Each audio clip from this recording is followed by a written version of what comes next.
There's two great words of antiquity that everyone should know. One is positive and the other is negative. Let's start with the positive one from antiquity. Behold. This word is all about seeing the good things around you. Behold. Look at all the possibilities and opportunities out there. Behold. Look forward to what's coming and plan for it. Behold. When you meet someone new, think about how they could become your lifelong friend or forever colleague. Behold. Take a moment to appreciate all the chances you have. Behold. Spring has come and the sun shines bright. Take a moment to soak it all in. Behold is all about focusing on the positive things in life and being grateful for them. Here's a negative word, beware. It's a word of caution. Beware of what you become pursuing what you want. Sometimes when we chase after what we really want, we forget the other side. I learned this the hard way. When I was starting out, I went after some things with all my energy, but in the end, they cost me too much. I became so fixated on them that I didn't realize the price was too big to pay. Looking back, I wish I had been more careful. But you know what they say, sometimes we only learn when? After. So my advice to you is this. Don't be so obsessed with something that you compromise your virtues and your values. Now, here is something really important to know. This sentence carries significant value. Take a note of this. Beware of what you become in pursuit of what you want. Beware. Throughout our lives, we encounter these two important things, behold and beware. When a child goes to school, they're excited about all the opportunities they'll find, behold. But they also need to be careful and aware of the potential dangers. Beware. It's a balance between seeing the good and being cautious. Here's a key phrase. The greatest source of unhappiness is self-unhappiness. What this means is that most of the time, the things that make us really unhappy come from within ourselves, not from outside. When we're unhappy with who we are, it can be really devastating. But there are different levels of unhappiness. Sometimes feeling a little bit unhappy can push us to make positive changes in our lives. But when that unhappiness becomes overwhelming, it can destroy us. It's a bit like worry. It's normal to worry about things from time to time, but we shouldn't let worry consume us. We need to be cautious, but not overly cautious. We need to have a healthy amount of fear and worry, but not so much that it paralyzes us. It's like hate. It's okay to hate things, but we shouldn't waste our hate on trivial stuff like a job we don't like. Save your hate for the things that truly deserve it, like evil or harmful ideas that threaten the people we care about. You don't need to hate everything. I hate this, I hate that. That's the misuse of your hate. Save it for the things we really must hate. But this is so important now, to beware. Beware of what you become in pursuit of what you want. Don't sell out. It's not worth it. There's an old saying that goes like this. If you try to save your life, you'll lose it. But if you invest your life, you'll save it and make it grow. When you invest your time, energy, and resources into helping others, or into meaningful pursuits, it's like planting seeds. Those seeds can grow into something amazing. So here's the phrase. Investing life into life has the potential of creating miracles. Investing life into life creates a new baby. By investing life into life with ideas, you can create businesses, movements, or initiatives that benefit many people, not just yourself. It's about putting your efforts into something bigger than just your own gain.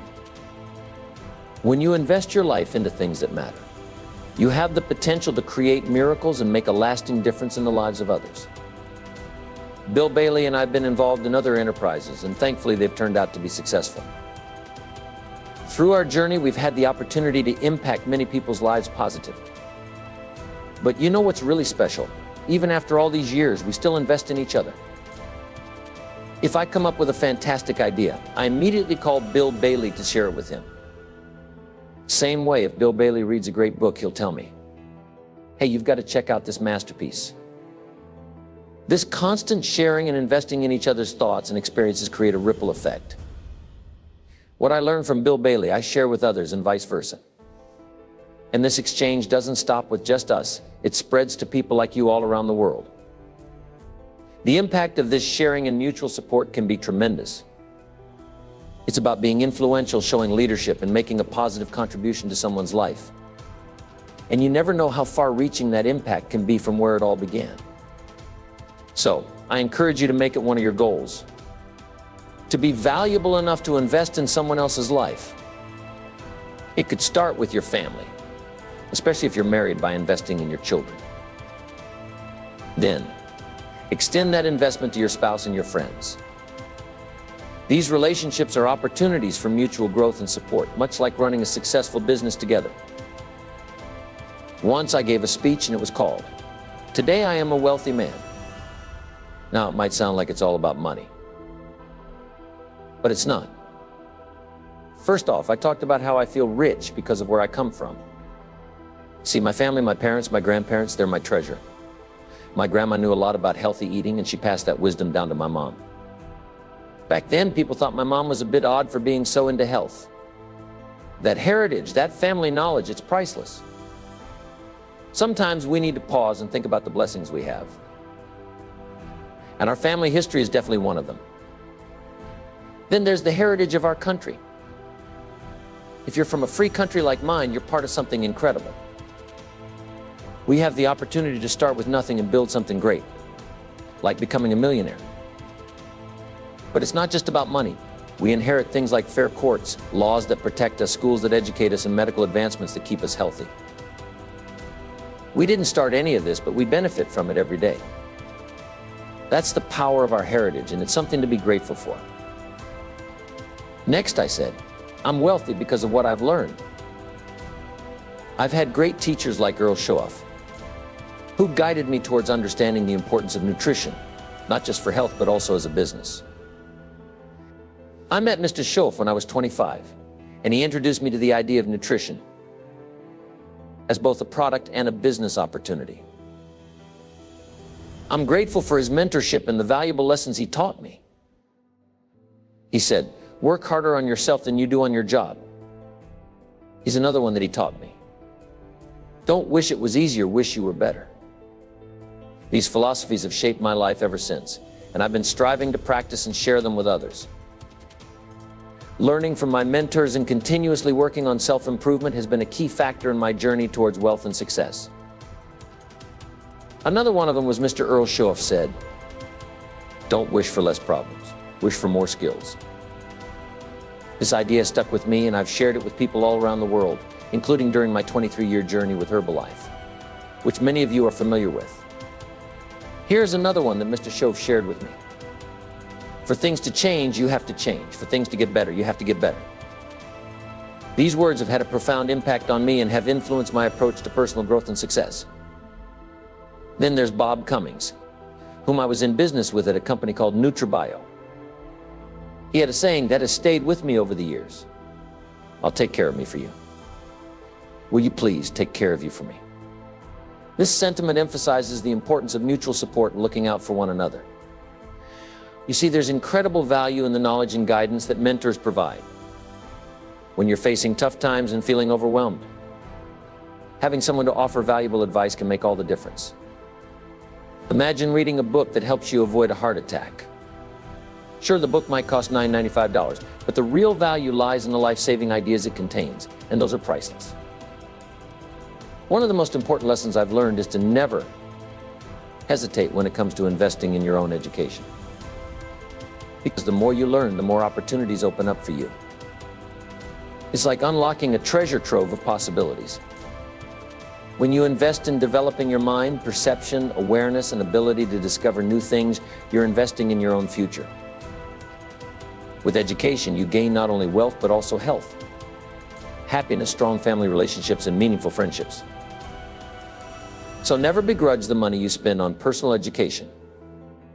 It's the best investment you can make. Another thing I've realized is that experiences are invaluable. They're like treasures that you collect along your journey in life. Each experience adds to your wealth of knowledge and wisdom. So treat your experiences like precious assets. They're not just memories, they're lessons that you can use to shape your future. My own experiences have taken me on incredible adventures around the world. And each one has enriched my life in ways I couldn't have imagined.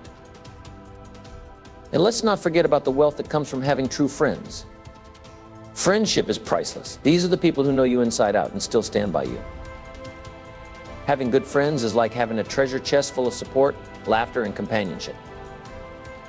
So cherish your friendships. They're one of life's greatest riches. Next, I said, I'm a wealthy man because of my future. People often ask me, Jim Rohn, what do you want to achieve in the future? We have the money and resources to support whatever you desire. Can you imagine how incredible that feels?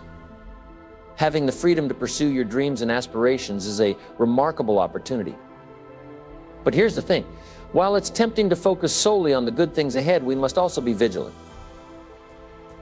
There's an old saying that warns us to beware of the little foxes that eat the vines. At first glance, everything may seem fine with the vines. But if you look closer, you'll see these small foxes causing damage that could ruin the entire vineyard. Likewise, we mustn't tolerate any form of evil, even in small doses. It's like a seed. A little bit of evil can start a destructive process that grows over time. It's crucial to understand the roles of both father and mother. The father as the protector and the mother as the nurturer. So remember this phrase, the battle is always on, and you must be wise. Be mindful of what you sow, because if you entertain evil, you'll eventually reap the consequences. It's important to stay vigilant and wise as we navigate our paths toward the future. Now, jot this down. Sometimes even when you plant seeds, you might not always see them grow into something fruitful. It's important to be ready for that possibility. Think about a farmer. He carefully plants his seeds in the spring, nurturing them throughout the summer with hard work and dedication. He's a good farmer who loves his family and does his best. But then, just before he's about to harvest his crops, a hailstorm comes and destroys everything he's worked for. It's heartbreaking, but it happens. Now imagine you're that farmer facing a difficult situation. What will you do when spring comes again? Some might say, I'm not planting anything anymore. Look at what happened with the hailstorm. But here's a better idea. Write this down because it's one of the best pieces of advice I've got. Most of the time, when harvest season arrives, you'll reap what you sowed in the spring. There might be setbacks, dark clouds, or economic downturns. But those times are the exception, not the rule. The principle of faith in the law is quite simple and easy to understand. With faith, anything is possible. Without faith, nothing is possible. Faith is about believing in things even when you can't see them. It's about imagining what could be and having the confidence that it can happen. Faith might not be something you can touch, but it's as real as anything else in this world. Some people call it evidence, or the substance of something hoped for. It's like mixing imagination with faith and trusting that good things will come. Now, when it comes to leadership and parenthood, there's a world of possibility in both roles. As a leader, you hold the ability to accomplish amazing feats, guiding others towards success. Likewise, as a parent, you have the chance to create something truly extraordinary, nurturing and shaping the lives of your children in a unique and meaningful way. Both roles offer incredible opportunities for growth, influence, and making a positive impact on those around you. Here's what's important to remember, especially for leaders and parents. You need to have vision. You need to be able to see the future and create a plan for it. It's not just about seeing things as they are. It's about envisioning them as better than they are. That takes faith and imagination. Believe that things can be better and then take action to make it happen. But here's a word of caution. While it's great to have big dreams, it's also important to stay grounded. Don't expect more than what's realistically possible. There's a fine line between having faith and being foolish. And it's important not to cross that line. Here's another important lesson I've learned. Helping people see beyond just their work. It's about supporting them in all aspects of their lives. In my own career, I've found that teaching life skills alongside job skills is crucial. We need both to succeed. Practical skills for work and essential skills for life. So as a leader or a parent, remember to invest in both areas. It's not just about building successful careers, it's about helping people build fulfilling lives. Here's one more thing I want to share, and it's a promise from the Bible. It says that if you work on your gifts, they will make room for you. Your abilities will create opportunities for you, leading you to some amazing places if you keep working on them. So, make yourself valuable. Make yourself someone people want to be around. Stand out by being unique and offering something special. Be the kind of person who has lots to offer, whether it's ideas, money, possessions, or simply your time and attention. By investing in yourself and your gifts, you'll find yourself welcomed into extraordinary opportunities. If you put effort into developing your talents, you'll find yourself in amazing places. Just look at where my own gifts have taken me. From the farm country of Idaho to this incredible setting, where I have the privilege to serve and share my ideas and experiences. Hopefully my journey can inspire others and make a positive impact. Lastly, when I'm no longer here, people often ponder, what would you want to leave behind? I thought about it recently, and it's quite simple. Here's what I came up with. Jim Rohn made a major contribution to someone, and then another one, and another one. Wow. And that journey continues for me. So, if you've written down my name on your notes, which I hope you have, I want you to know that I'll be with you even after we leave this place. Those notes and all the experiences we've shared together, they'll be like a part of me that travels with you. But here's my promise. As we leave here, I will not leave you behind. I'll take you with me in my thoughts and in my heart. In closing, let others lead small lives, but not you.